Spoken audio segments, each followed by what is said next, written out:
tuy nụ dễ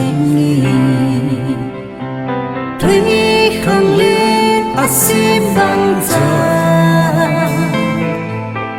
tìm duyên na lệ na tung dia phi phung son na India mun pi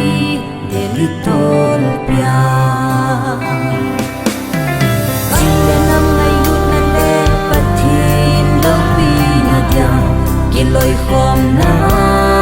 ke kap mi wes chung mang pa ma pui na in kum song ni le na hin na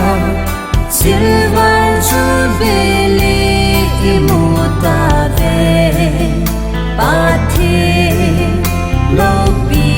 na chang hen chu beli ta agin ta pakai phata sa choi leo te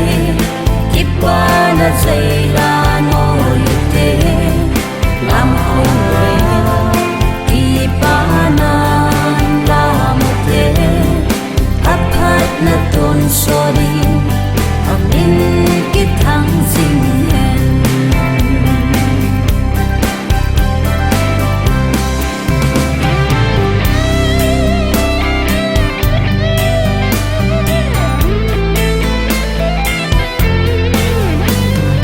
Jubilee ahung tai tia ki pana tui long mang bang ding hita Jubilee